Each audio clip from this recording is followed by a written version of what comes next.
सरस्वती ध्यान। प्यारे बच्चे, अब तुम शांति से कहीं आरामदायक स्थान पर बैठ जाओ और अपनी सांसों पर ध्यान दो। अब तुम अपनी आंखें बंद करके कल्पना करो कि तुम एक बहुत अंधेरे कमरे में हो और तुम्हें चलने में भी परेशानी हो रही है। तुम टटोल टटोल कर चल रहे हो, तभी तुम्हारे हाथ में एक चीज आती है। तुम अंदाजा लगाते हो कि ये क्या चीज है, तो तुम्हें पता चलता है कि ये किसी दरवाजे का हैंडल है। तुम समझ जाते हो कि ये किसी दरवाजे का नॉब है। उस नॉब को घुमाते ही तुम्हारी आंखें रोशनी से चकाचौंध हो जाती हैं। उस दरवाजे के पार तुम्हें एक ऐसी दुनिया दिखती है जहां रोशनी ही रोशनी है। तुम उस दरवाजे से अपना कदम बाहर निकालते हो और चलने लगते हो। वहां की धरती पर हरी हरी घास है, आसमान बादलों से भरा है, हवा में शुद्धता है। तुम लंबी सांस भरते हो और चलने लगते हो। रास्ते में तुम्हें चींटियां दिखाई देती हैं। तुम और आगे बढ़ते हो तो तुम्हें गिलहरियां दिखाई देती हैं। कुछ ही दूर पर तुम्हें ज़ीब्रा और जिराफ दिखाई देते हैं। तुम और आगे बढ़ते हो तो तुम्हें हाथी दिखाई पड़ते हैं। तुम और आगे बढ़ते हो तो तुम्हें सुंदर मोर नाचता हुआ दिखाई पड़ता है। पर तुम तो एक तालाब की खोज में हो, क्योंकि तुम्हें पता है कि मां सरस्वती कमल के आसन पर बैठती हैं। और कुछ दूर जाते ही तुम्हें एक तालाब दिखाई पड़ता है। वहां बहुत सारे कमल के फूल खिले हैं। तुम्हें विश्वास हो जाता है कि मां सरस्वती यहीं कहीं पास में ही होंगी। तुम थोड़ा और आगे बढ़ते हो तो देखते हो कि एक स्थान पर मां अपने कमल के आसन पर विराजमान है। तुम बहुत आनंदित होकर मां के पास जाते हो। मां सरस्वती भी तुम्हें देखकर बहुत प्रसन्न होती हैं। वह पूछती हैं कि बेटा बताओ, यहाँ क्यों आए हो? तुम मां से कहते हो कि मां, मैं आपसे ज्ञान का वरदान मांगने आया हूँ।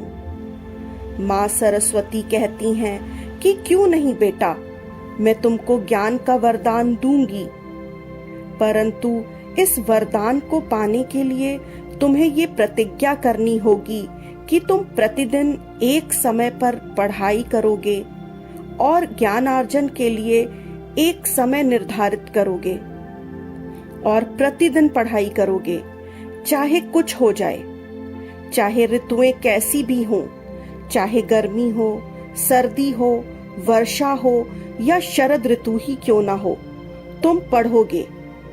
हाँ, कभी कभी तुम विराम ले सकते हो और विश्राम भी कर सकते हो। तुमको वचन देना होगा कि तुम ऐसा ही करोगे। इसके बाद तुम मां से पूछते हो कि मां, आपके हाथ में किताब भी है और वीणा भी है, ऐसा क्यों? तो मां तुम्हें बताती हैं कि बेटा, जब तुम पढ़ते हो तब तुम्हारा बायां मस्तिष्क काम करता है, परंतु जब तुम कोई रचनात्मक या कलात्मक कार्य करते हो तब तुम्हारा दायां मस्तिष्क भी काम करता है। और जब व्यक्ति के दोनों मस्तिष्क काम करते हैं तब वह व्यक्ति अपनी तार्किक और रचनात्मक कला का प्रयोग करके उत्तम परिणाम प्राप्त कर सकता है। इसलिए बहुत आवश्यक है कि तुम पढ़ाई लिखाई के साथ कोई रचनात्मक या कलात्मक कार्य भी करो, चाहे वो नृत्य सीखना हो, संगीत सीखना हो, कोई खेल खेलना हो, सिलाई करना हो, कढ़ाई करना हो या बुनाई करना हो। और एक बात मैं तुमको बताती हूं कि मेरे वरदान के साथ साथ एक वरदान तुम्हें और प्राप्त होता है, जो कि मेरी बहन लक्ष्मी जी के द्वारा तुम्हें दिया जाता है। उन्होंने मुझे वचन दिया था कि मैं जिसको वरदान दूंगी वो उसको स्वतः ही वरदान दे देंगी। तो यदि तुम मेरा वरदान प्राप्त करते हो तो माँ लक्ष्मी का वरदान तुम्हें स्वतः ही प्राप्त हो जाता है। तुम माँ को धन्यवाद कहते हो और फिर माँ से पूछते हो कि माँ, आपने कमल को ही अपने आसन के रूप में क्यों चुना? तब माँ बताती हैं कि कमल कीचड़ में ही खिलता है, उसी प्रकार तुम्हें भी संसार में कमल के फूल की भांति खिलना है। संसार में चाहे कितनी भी बुराई व्याप्त हो, तुम्हें उनसे अछूता रहना है और अपनी अच्छाई बनाए रखनी है। फिर तुम माँ से पूछते हो कि माँ, आपने अपना वाहन हंस को ही क्यों चुना?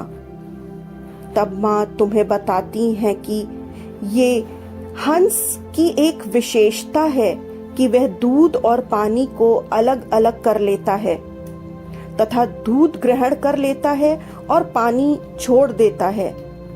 इसी प्रकार तुम्हें भी ये विवेक होना चाहिए कि तुम संसार में व्याप्त बुराइयों को त्याग दो और अच्छाइयों को ग्रहण करो। फिर तुम माँ से पूछते हो कि माँ, आप सदा श्वेत वस्त्र ही क्यों धारण करती हैं? तब माँ तुम्हें बताती हैं कि श्वेत रंग शुद्धता का प्रतीक है और ज्ञान से बुद्धि की शुद्धता प्राप्त होती है, बुद्धि का परिमार्जन होता है। फिर तुम माँ सरस्वती को धन्यवाद देते हो और वापस जाने की अनुमति मांगते हो। माँ प्यार से तुम्हारे सर पर हाथ रखती हैं और कहती हैं, विजयी हो बेटा, और सदा अपने ज्ञान का उपयोग स्वयं के उत्थान और समाज, देश और संसार की भलाई के लिए करना। तुम माँ सरस्वती के पैर छूते हो और वापस आने लगते हो। रास्ते में तुम्हें पुनः वही पशु और पक्षी मिलते हैं। तुम जब मोर को देखते हो तब तुमको ये ज्ञान मिलता है कि मोर के पैर कुरूप होते हैं, फिर भी वह उन्हें देखकर दुखी नहीं रहता, अपितु जो सुंदर पर ईश्वर ने उसे दिए हैं उन्हें पाकर आनंदित रहता है और नृत्य करता है। इससे तुम ये सीखते हो कि जो भी ईश्वर ने तुम्हें दिया है उसे पाकर आनंदित रहना ही अच्छाई है।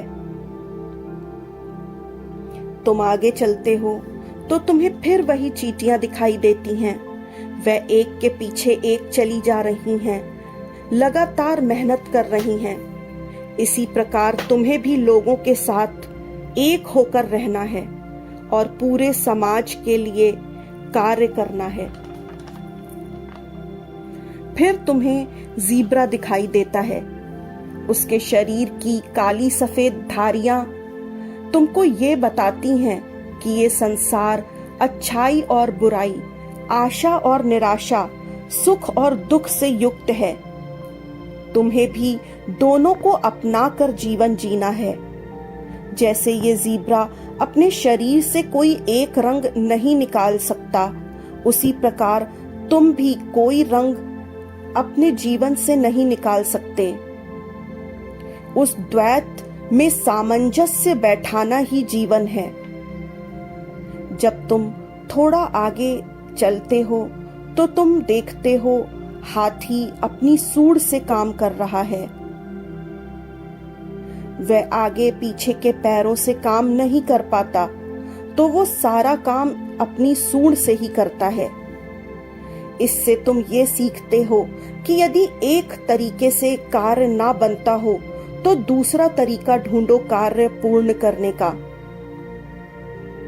आगे तुम्हें जिराफ मिलता है और तुम समझ जाते हो कि जिस प्रकार जिराफ अपनी लंबी गर्दन होने के वजह से सब चीजों को ऊपर से ही देख पाता है, उसी प्रकार मुझे भी सभी चीजों को, सभी परिस्थितियों को, लोगों को उच्च परिप्रेक्ष्य से ही देखना चाहिए।